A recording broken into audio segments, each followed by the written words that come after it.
Welcome everyone to the NCHA Judges Educational Series, brought to you by the Judges Department, Director of Judges Sam Rose, and Education and Development Specialist Andy Adams. In this educational series, we will be discussing excessive help. Remember that every scenario is different. We will use the facts, common sense, and our opinion to come up with an accurate score.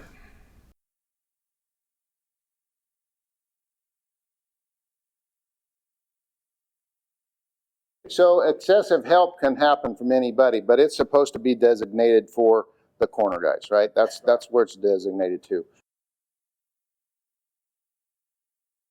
Okay, so great question, because that's common sense.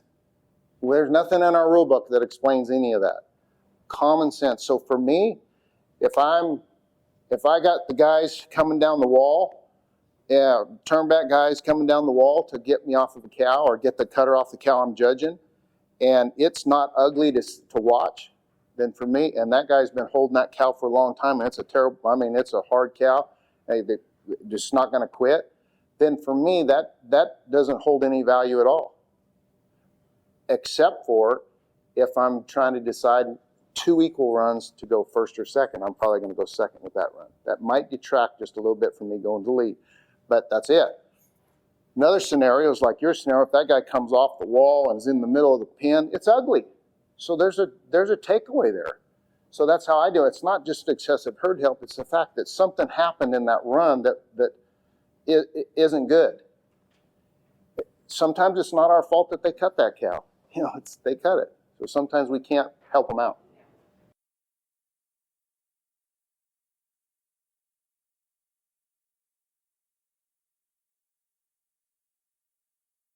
That is true to some degree. So, but there is times where, corner guys shorten the pin down. I'd like to discuss this.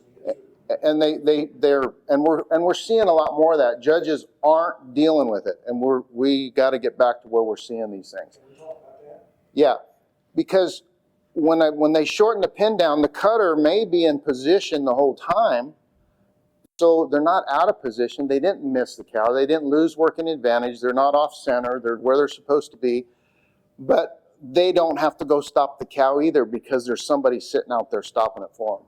So that's a disadvantage to the person that the help isn't doing that. That person has to do more. There's 2 ways to look at it. You can either deduct something for that, for the runs that do that shorten the pin down, or you can give more credit to the people that don't. Either way. Wouldn't that come under run content? Yeah. For me, it's controlling a cow. If they're shortening the pin down, they're not controlling the cow. They don't have to. And there's different scenarios where, again, common sense plays into this. Not every scenario is going to be the same. So you have to really use good judgment based on your knowledge of showing a horse and being in that situation. What's actually happening here? Are they out there where they shouldn't be and it's not causing any difference? Or are they there literally because that horse can't go stop a cow over there? They're trailing for me, it's the middle of the turn. If that horse is coming out of the middle of the turn ahead of the cow a little bit, then I don't even contemplate excessive help. If they're coming out of the turn late, then I'm already thinking about it. Because they're not where they're supposed to be to stop the cow. So that's relevant for me. That's my opinion, and that's how I go about it.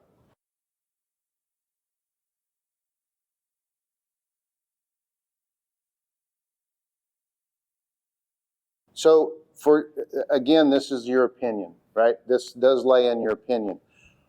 For my opinion, I am definitely going to hold it against that cutter. I'm going to put probably a minus in excessive help. If I feel like they're out there, if I look up and I can't tell who's cutting, I got a problem with that.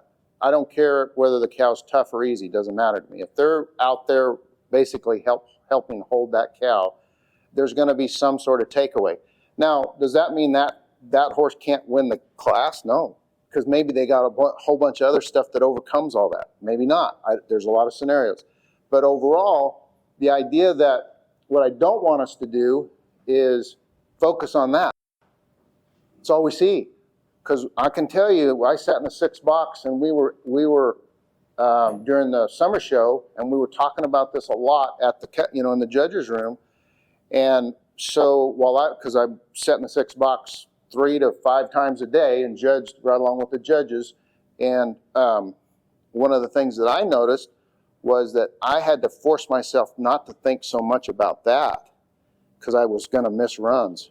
Yeah. So it's just like the tight range. For me, my best information I can give you is don't just look for it. It stands out.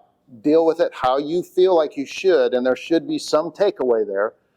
The scenario should tell you how much to take away, using common sense to sort all that out, and then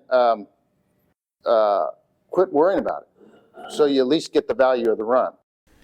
So let's take some time and break down a few scenarios. What you'll realize after watching these, there are a lot of different ways to look at and document excessive herd help.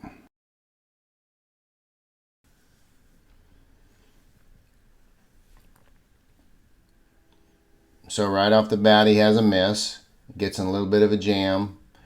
The corner help steps up, waves his hand to help stop the cow. I don't believe he helped save a major penalty, but it is a 1-point deduction and excessive help and a 1-point miss. So notice the arrows are pointing at the back fence markers. And notice the rider on the left steps up into the working area of the horse to help stop the cow. Both riders are out a little too far, so it would definitely be a minus in excessive herd help and a 1-point miss. So again, we start off with a miss, and then the corner help steps over to help save her. I believe he actually helped save at least a back fence. She is in pretty bad spot right here. He's moving over to stop the cow.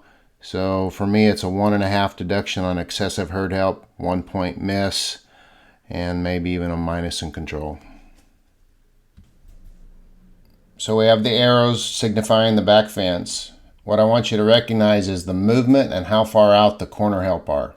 They're shortening down the pin. It's hard to give credit for control if you can't tell whether the cutter's controlling the cow or the help's controlling the cow.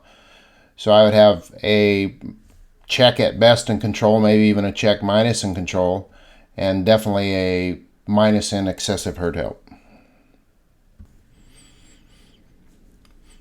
So we have a big miss right off the bat. Corner help kind of moves around over there, but then it gets really profound right here where the actual turnback help comes up in and decides to help the cutter off the cow. The issue I have with it, if you notice the arrows, that is the middle of the arena. And I would have an A for a miss, a minus in excessive help, a minus in eye appeal, and a minus in control. So in this clip, one of the things that I notice is the fact that the herd help is continuously moving. So it's hard to know whether the rider's controlling the cow or if the actual corner help is actually helping stop the cow. So I would definitely have a minus in excessive herd help and deduct 1 point.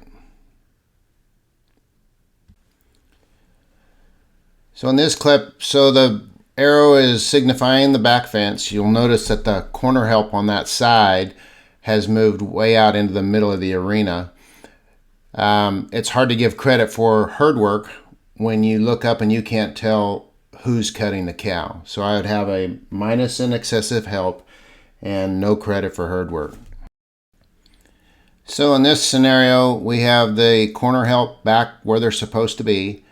This cutter would get full credit for his herd work and also controlling a cow.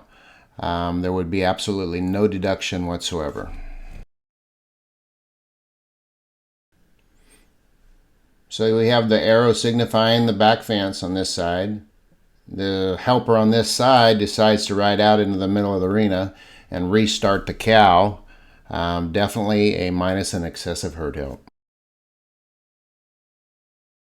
We want to thank you for attending this session of the NCHA Judges Educational Series.